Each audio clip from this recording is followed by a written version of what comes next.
અમરેલી જિલ્લાના જાફરાબાદ દરિયાઈ સુરક્ષાને ધ્યાને લઈને જાફરાબાદ બંદરના માછીમારોને અપાઈ સૂચના। જાફરાબાદના દરિયાના 20 નોટિકલ માઇલ દૂર એક અજાણી બોટ નજરે ચડી। માછીમારો દ્વારા બોટ પ્રમુખને વાયરલેસ મારફતે કરાઈ જાણ। બોટ એસોસિએશન દ્વારા કોસ્ટગાર્ડને કરાઈ જાણ।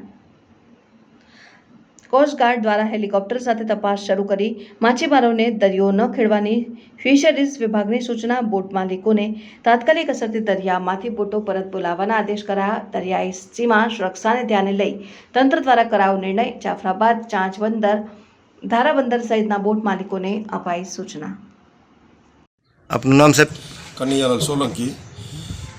આજે સવારે 10:30 વાગે દરિયામાંથી મને એક ફિશિંગ બોટમાંથી વાયરલેસ દ્વારા મેસેજ મળ્યા કે ભાઈ અહીંયા આજુબાજુમાં એક બોટ, અજાણી બોટ જે જૂની છે, માણસો 2 થી 3 જ દેખાય છે, કોઈ એની અંદર ઝાડ કે કોઈ વસ્તુ નથી, તો આ કોઈ ઇલીગલ પ્રવૃત્તિ કરવા માટે નીકળેલી બોટ હોય એવું લાગે છે। એમ છતાં મેં મારા કહેવાથી આ બોટો, આપણી ફિશિંગ બોટો જાફરાબાદની એની પાછળ જ ગઈ, તો એ ફૂલ સ્પીડ મૂકી અને ત્યાંથી આગળ નીકળી ગઈ।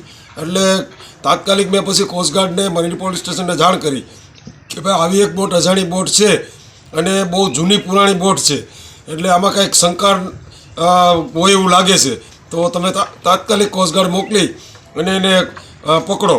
એટલે કોસ્ટગાર્ડનું જહાજ, કોસ્ટગાર્ડનું હેલિકોપ્ટર અત્યારે ત્યાં પહોંચી ગયું છે અને એને પકડવાની કોશિશ કરે છે, પરંતુ હજી પણ એ ભાગવા માટે કોશિશ કરે છે બોટ, એટલે કાંઈક પણ એમાં શંકા હોય એવું લાગી રહ્યું છે।